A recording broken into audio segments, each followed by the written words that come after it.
वैरिहन्ति सिद्धि सूरि उपाध्याय साधु सर्व। अर्थ के प्रकाशी मांगलिक उपकारी हैं। जिनको स्वरूप जान रागते भई जो भक्ति काय को न माए स्तुति उचारी है। धन्य धन्य तिन्हीं से काज सब आज भई। कर जोड़े बार बार वंदना हमारी है। मंगल कल्याण सुख ऐसो हम चाहत हैं।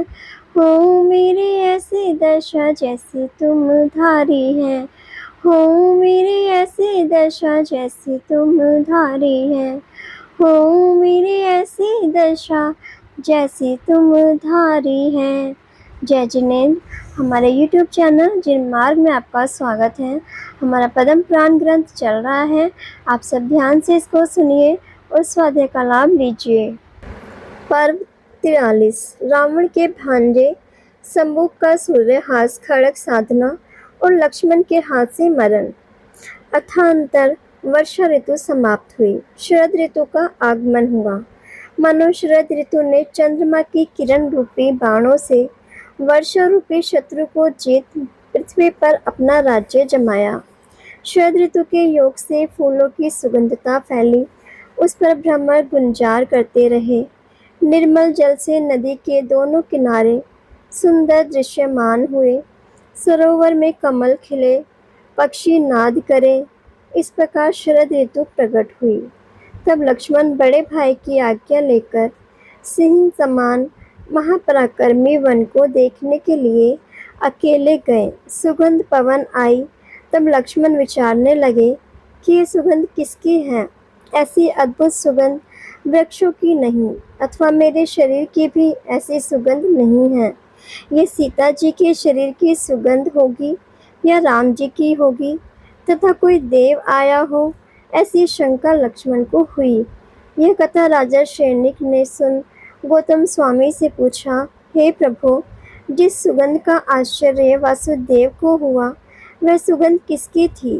तब गौतम गणधर ने कहा, कैसे है गौतम देव, शंका रूपी अंधकार को दूर करने में सूर्य समान है, पाप रूपी रज को उड़ाने में पवन समान है।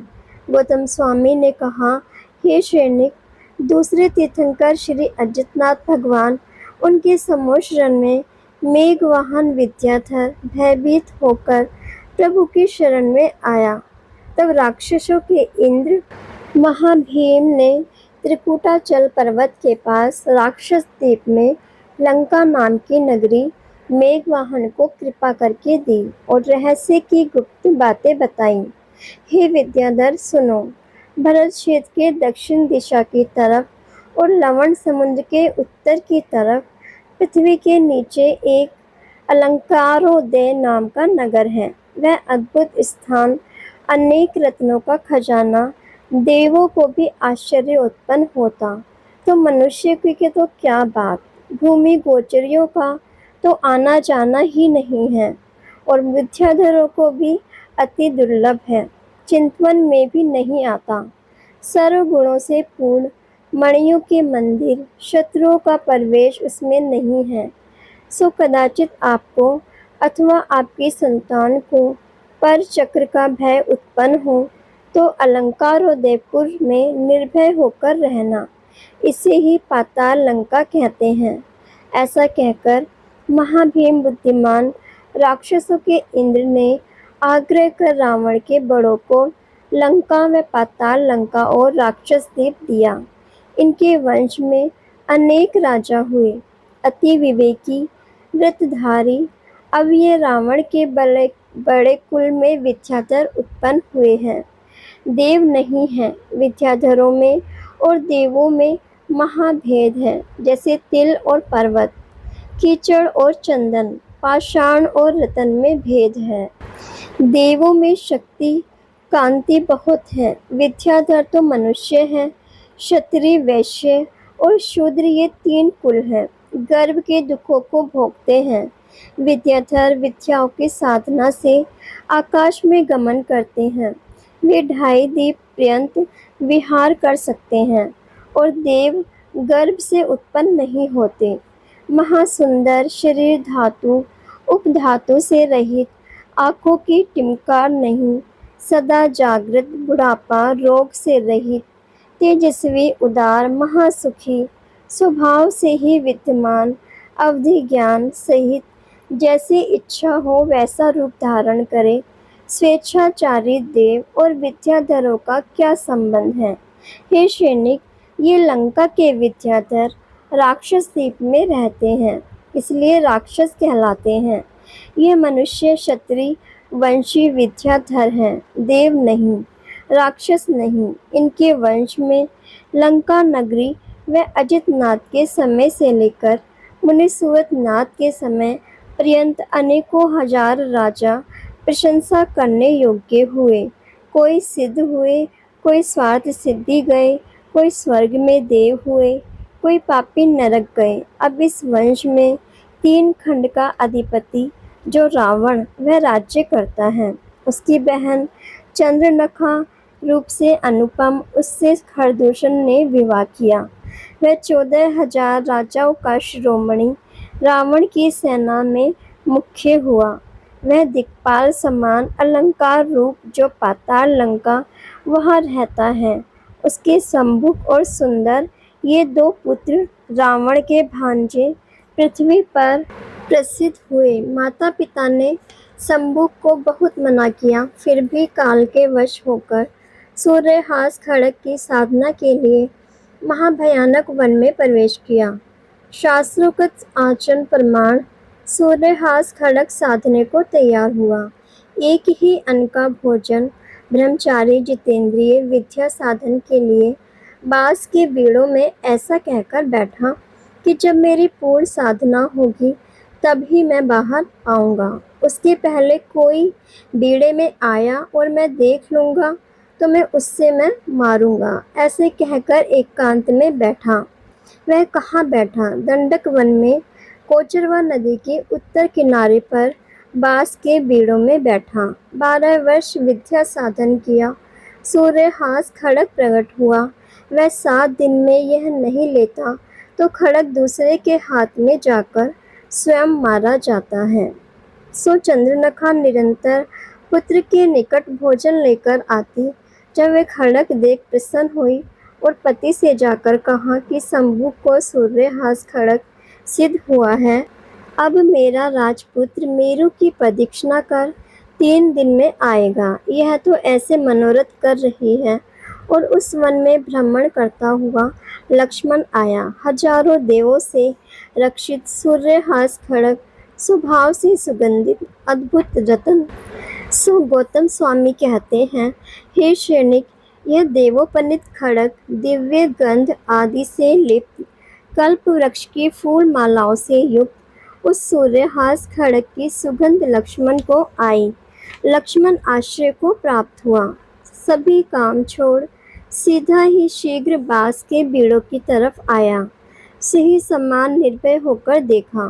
वृक्षों से ढके महाविषय स्थान, वहाँ बैलों के समूह, ऊंचे ऊंचे पहाड़, उसके मध्य में समान भूमि, सुंदर क्षेत्र, श्री विचित्र रथ मुनि का निर्वाण स्थल, सुवर्ण कमलों से पूरित, उसके मध्य में बांस का बीड़ा, उसके ऊपर सूर्यहास खड़ग आकर लूम रहा था। खड़ग की किरणों के समूह से बांसों का बीड़ा प्रकाशित हो रहा था। लक्ष्मण ने आश्रय सहित निशंक होकर सूर्यहास खड़ग लिया और उसकी तीक्ष्णता जानने के लिए बांस के बीड़े पर मारा। सो सम्मुख सहित बांस का बीड़ा कट गया और खड़ग के रक्षक हजारों देव लक्ष्मण के हाथ में खड़ग आया जान कहने लगे, आप हमारे स्वामी हो, ऐसा कहकर पूछने लगे। अथांतर लक्ष्मण को बहुत देर लगी जान रामचंद्र जी सीता से कहने लगे, लक्ष्मण कहाँ गया है? हे भव्य जटायु, तो उड़कर देख, लक्ष्मण आ रहा है। तब सीता बोली, हे नाथ, वह लक्ष्मण आए, केशर से चर्चित है शरीर उनका, अनेक प्रकार की मालाएं एवं सुंदर वस्त्र पहने एक अद्भुत खड़ग हाथ में लेकर आ रहे हैं। वे खड़ग से ऐसे सुंदर लग रहे हैं जैसे केसरी सिंह से पर्वत। तब राम आश्रय को प्राप्त हुए, महाप्रसन्न होकर उठे और लक्ष्मण को अपने हृदय से लगाकर सकल वृतांत पूछा। तब लक्ष्मण ने सब बात कही। राम लक्ष्मण सहित सुख से बैठकर अनेक प्रकार की कथाएं कर रहे हैं और शंभुक की माता चंद्रनखा प्रतिदिन एक ही अनाज का भोजन लाती थी। सो आकर देखा तो बांस का बेड़ा कटा पड़ा है। तब सोचने लगी कि मेरे पुत्र ने ये अच्छा नहीं किया। जहाँ इतने दिन रहा और विद्या सिद्ध हुई, उसी बीड़े को काटा, सो अच्छा नहीं किया। अब वह स्थान छोड़कर कहाँ गया है? इधर उधर देखा तो अस्त हुआ सूर्यमंडल समान कुंडल सहित शंभुक का सिर कटा हुआ पड़ा देखा। उसे देखते ही मूर्छा आ गई। सो मूर्छा ने इसका परम उपकार किया, नहीं तो पुत्र का मरण देख ये कैसे जीवित रहे। कुछ देर के बाद मूर्छा दूर हुई, तब हाँ हाँ कर उठी। वह पुत्र का सिर कटा देख शोक पूर्वक रोने लगी। नेत्र आंसुओं से भर गए। यह अकेली ही वन में कुत्ते की तरह छाती कूट कूट कर रोती हुई विलाप करती रही। हाय पुत्र, 12 वर्ष और 4 दिन यहाँ व्यतीत हुए, ऐसे 3 दिन और क्यों नहीं निकले? तुझे मरण कहाँ से आया?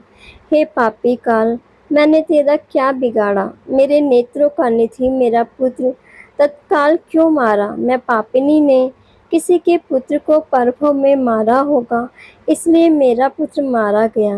हे पुत्र, मेरे दुख को दूर करने के लिए एक वचन तो मेरे से बोल। हे वत्स, आओ अपना मनोहर रूप मुझे दिखाओ। ऐसे माया रूपी अमंगल क्रिया करना तुझे उचित नहीं।